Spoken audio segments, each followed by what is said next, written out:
वजन वाढलंय. बघा, वजन वाढायला लागलं, की बरेच प्रॉब्लेम्स येतात, बरेच आजार व्हायला सुरुवात होते आणि वजन वाढायला लागलं, की सगळ्यात पहिला म्हणजे पोटाचे विकार चालू होतात. पोट मोठं व्हायला लागतं, पोटाचा घेर वाढायला लागतो. आता वाढलेल्या घेरामुळे फॅटी लिव्हर होतं किंवा अपचनाचे त्रास व्हायला सुरुवात होतात. पोटाचा घेर जसा मोठा होतो, तसं लघवीच्या जागी, संडासच्या जागी सुद्धा त्याचा दाब पडून लघवी अनकंट्रोल म्हणजे बऱ्याचदा बघा लोकांना जाऊपर्यंत दम नसतो असे लघवीचे म्हणजे लघवी कंट्रोल होत नाही असे बरेच प्रॉब्लेम युरिनला जायला कंट्रोल होत नाही असे प्रॉब्लेम्स हे मोठ्या वाढलेल्या पोटामुळे व्हायला सुरुवात होते. त्याच प्रकारे वाढलेल्या पोटामुळे शरीराच्या वरच्या भागावर सुद्धा प्रेशर यायला चालू होतं. दम लागणे, धाप लागणे, थोड्याशा सुद्धा पायऱ्या आपण चालू शकत नाही अशी परिस्थिती पोटामुळे येते किंवा श्वास घ्यायला त्रास होतो. अशा बऱ्याच तक्रारी, बरेच प्रॉब्लेम हे वाढलेल्या पोटामुळे, वाढलेल्या वजनामुळे यायला सुरुवात होतात. आता बघा बरेच लोक सांगतात आम्ही डाएट करतो, जिम करतो, व्यायाम करतो, सगळेच प्रयत्न करतो पण वजन कमी होत नाही. तर याच्यासाठी सगळ्यात पहिला महत्वाचं असतं आपली पचन संस्था जी आहे, डायजेशन जे आहे ते व्यवस्थित चालत नाही. अन्न नीट पचलं जात नाही. खाल्लेलं जे अन्न आहे त्याचं जे काही चांगल्या घटामध्ये रूपांतर व्हायला पाहिजे ते न होता फक्त त्याचं फॅटच तयार होतंय आणि मग हे फॅट जमा होऊन होऊन वजन वाढायला लागतं. तर याच्यामुळे सगळ्यात महत्वाचं आहे सकाळी उठल्यानंतर तुम्हाला तूप आणि गरम पाण्यामध्ये तूप घालून प्यायचं आहे किंवा गरम पाणी, अळशीचा काढा तुम्ही घेऊ शकता. गरम पाणी, जिरा, ओवा, धना, बडीशेप हे सुद्धा तुम्ही घेऊ शकता.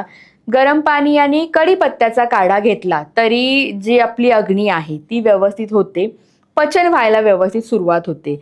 नाही जर जेवण नीट पचलं तर ऍसिडिटी सुद्धा होते. हा एक नवीन आजार व्हायला लागतो. आणि बघा आपली झोपेची वेळ अनियमित असते, झोपणं नीट नसतं, खाणं पिणं वेळेत नसतं. या अनियमिततेमुळे आपल्याला मरगळ येते, दिवसभर उत्साही राहत नाही. बऱ्याच लोकांना जळजळ, मळमळ, खाल्लेलं पचत नाही, उलटी आल्यासारखं होतं. अशा बऱ्याच तक्रारी या ऍसिडिटीमुळे होतात आणि ही ऍसिडिटी वाढलेल्या वजनामुळे, पोट मोठं असल्यामुळे सुद्धा होऊ शकते. यासाठी सगळ्यात महत्वाचं आहे खाण्यापिण्याची वेळ व्यवस्थित पाळायला पाहिजे, झोपेची वेळ ही व्यवस्थित असायला पाहिजे आणि ओव्हर थिंकिंग जे आहे ते कमी करायला पाहिजे. मोर आवळा जर तुम्ही खाण्यात ठेवला तर ऍसिडिटीसाठी मोर आवळा खूप चांगला उपयोगी पडतो. काळे मनुके जर भिजत घालून जर तुम्ही रोज खात असाल तरी सुद्धा ऍसिडिटी कमी होते. जर गॅस विथ ऍसिडिटी होत असेल तर अशा वेळेला ओव्याचा काढा आपण पिऊ शकतो. ओवा कमी घालायचा आहे कारण ओवा उष्ण असल्यामुळे मूळव्याध किंवा अनेक काही आजार होऊ शकतात. त्यामुळे सगळ्याचं प्रमाण हे योग्य असावं. खाण्यापिण्यावर नीट कंट्रोल ठेवून जर तुम्ही असाल तरीही वजन कंट्रोल ठेवायला मदत करू शकतो आपण. बऱ्याचदा बघा आपण काही लोक खूप खातात म्हणजे एकेकाला स्वतःच्या भुकेचा सुद्धा अंदाज नसतो. पोट डब्ब होईपर्यंत खाऊ नये, कमी खावं. जर अगदीच काही वाटलं तर जेवणापूर्वी जर तुम्ही पाणी पित असाल, जेवणापूर्वी जर पाणी पिलं तर पोट भरलेलं वाटतं आणि जेवण थोडं कमी जायला लागतं. त्यामुळे सुद्धा तुमचं वजन कमी होऊ शकतं. आणि सगळ्यात महत्वाचं जर वजन वाढलेलं आहे अशा वेळेला जिरा आणि ओवाचा काढा तुम्ही घेऊ शकता.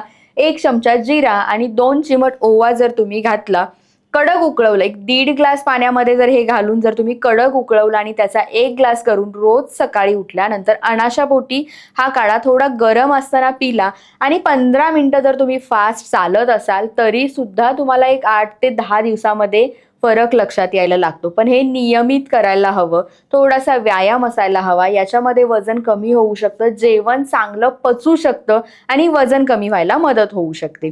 अगदीच बघा बऱ्याचदा बॉडीचं सर्व्हिसिंग यामध्ये खूप महत्वाचं असतं.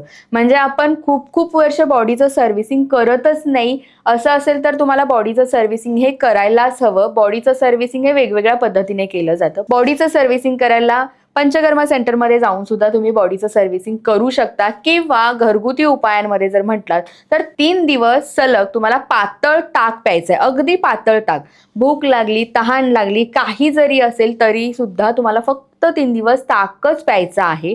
थोडासा थकवा येऊ शकतो, मरगळ येऊ शकते, अशक्तपणा येऊ शकतो, पण तुम्हाला 3 दिवस ताक प्यायचं आहे आणि 3 दिवसाच्या नंतर हलका आहार सुरुवात म्हणजे अगदी वरण भाताची खिचडी असेल, अगदी हलका हलका आहार घेत घेत मग तुम्हाला रेग्युलर हळूहळू जेवणाची सुरुवात करायची. याच्यामध्ये अशक्तपणा जरी वाटला तरी आपण लक्षात घ्यायचंय की 3 दिवस आपल्या बॉडीचं सर्व्हिसिंग चालू आहे.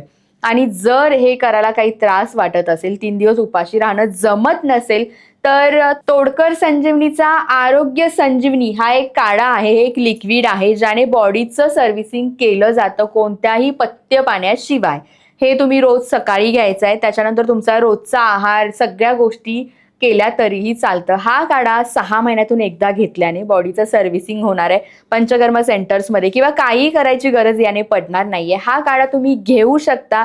वॉशरूमला व्यवस्थित होईल, पोट साफ होईल. बऱ्याचदा बघा टोमॅटो, बटाटा याच्या साली सुद्धा आपल्या पोटामध्ये राहिल्या जाऊ शकतात. हे सगळं जे आहे अनावश्यक घटक जे आहेत हे सगळं क्लीन करायचं काम हे आरोग्य संजीवनी लिक्विड करतं. त्यामुळे आपण सगळ्यांनी एकदा तरी हे लिक्विड घ्यावं. आणि याच्यानंतर जर तुम्हाला वजन कमी करायचं आहे आणि याच्यासाठी जर तुम्हाला काही औषध म्हणत असाल तर मेधमुक्ता लिक्विड, मेधमुक्ता टॅबलेट ह्या जरी घेतल्या तरी तुम्हाला त्याचा फरक नक्कीच जाणवणार आहे. खाली आमचा नंबर दिलेला आहे. आरोग्य संजीवनी किंवा मेधमुक्ता तुम्हाला ऑर्डर करायचं असेल किंवा याच्याबद्दल अजून अधिक माहिती हवी असेल तर खाली नंबर आहे. आमचे एक्सपर्ट आपल्याशी फोनवर बोलू शकतात किंवा जर कुठल्या आजारासाठी माझ्याशी बोलायचं असेल ऑनलाईन कन्सल्टिंग सुद्धा आपल्याकडे आहे. जरी लांबून असाल तरी ऑनलाईन सुद्धा आपण बोलू शकतो. खाली दिलेल्या नंबरवर कॉल करा आणि अधिक माहिती जाणून घ्या.